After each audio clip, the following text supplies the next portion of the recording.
Hi, Jen here from Jen Michelle Coaching, and today I want to talk about surrendering to the moment, the feminine way of letting go.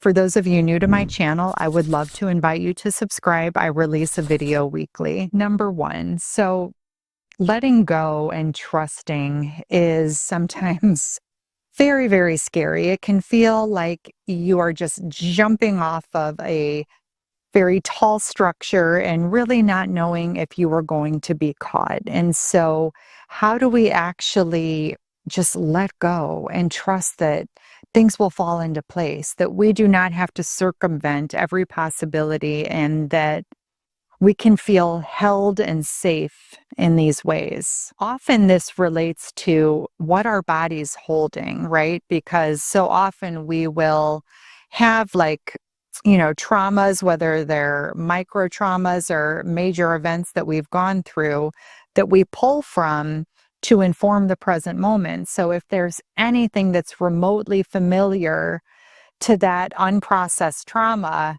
we get activated and we lose complete access to our body. We are like out in the ethers. We are in that time capsule of whatever it is that we went through and kind of enter that more visceral state. And this can really show you where the mind is holding, where the ego is gripping, where the ego is clenching and maybe overreacting and catastrophizing something that doesn't require that kind of response or that kind of reaction. And so the first thing that we want to consider in this is it's like, okay, what is my body doing?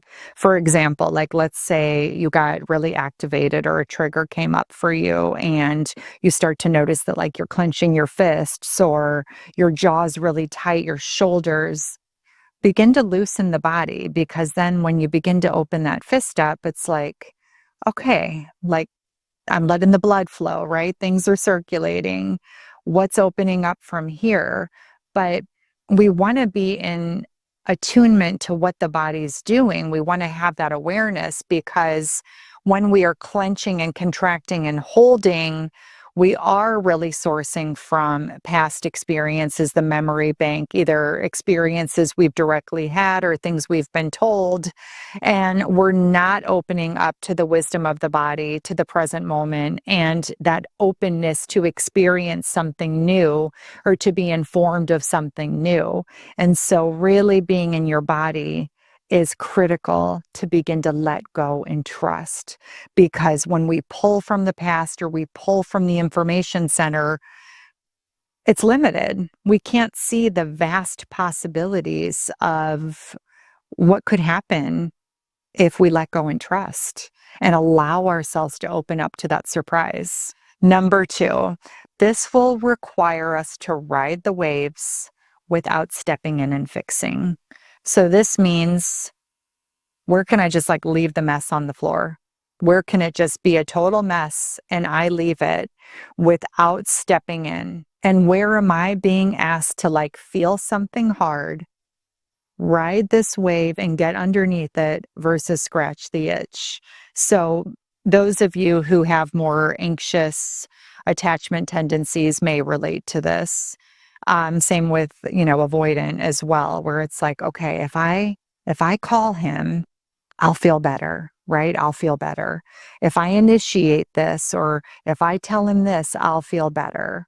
But as those of you know who've been working on this for a while, it's just going to be another itch that needs to be scratched. This is where our ego is really clever at tricking us, and we end up feeding those cracks within as opposed to feeding the wholeness. We rationalize doing something when what we're really being asked to do is feel something on a deeper level. Where can I feel to the root? So when I do reach out or when I do take that step, it's not from separation or cracks. It's from a place of love and not being attached to the outcome and security within. Let this be the driver, because then you'll notice those compulsions, those impulses will begin to fade away. You'll have a lot more peace in your life as these aspects of sort of woundedness won't be leading you anymore. Number 3, when we have a lot of uncertainty in our life, or we just feel not safe or scared, or we're just holding stress and tension, any of these sort of, threads within the body, in this, where are we being asked to create more certainty in our lives? This comes to the power of establishing ritual, of establishing certainty. What can I count on? What daily practices can I turn to create more certainty in a very uncertain world? This is really, really important to do if any of you are experiencing the aftermath of a breakup, or feelings of grief or regret, and just like your world looks different, the rug was pulled out from underneath you. Where do you need to actually invite in ritual? And the ego can get involved in ritual and be like, that doesn't matter, that's not enough. But it does, because any act of like really begin to like pour into yourself in this way is very, very healing for your inner child. It's very like, okay, like, I see you, just like a physical child, right? Like, would you say, oh, get over it? Or would you make them a cup of tea or sit with them and hear what's on their mind? Would you put them maybe under a blanket and give them a pillow and comfort them, right? We need to be able to do this to ourselves in these very specific and ways that are comforting to each of us. And so, how would that look for you? Where can you create certainty within the turbulence, right? This will be very, very soothing. Getting outdoors is a wonderful way, because immediately the subconscious is soothed by nature. The ego may still be going, but the subconscious, the inner child, is soothed in nature. So where do you need to connect to elements of certainty so you are not sort of all in uncertainty, not knowing what's going to happen next, and literally having nothing to ground and root yourself in as you let go and you begin to trust and really take that bet on yourselves? I would love to hear how these tips support you.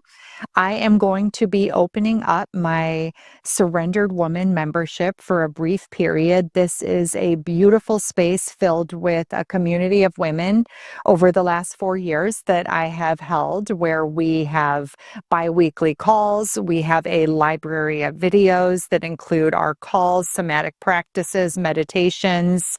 We have a private and hidden Facebook group where we take a deep dive daily into what's alive in members' hearts and minds, and get specific coaching and support from me, and a very powerful, powerful group of women. I would love to offer you to apply below and to add your name to the wait list so you can get special pricing and lock that in as I open this. And I would love to hear from you. Feel free to comment and let me know how all of this lands, and I will see you next week. Much love.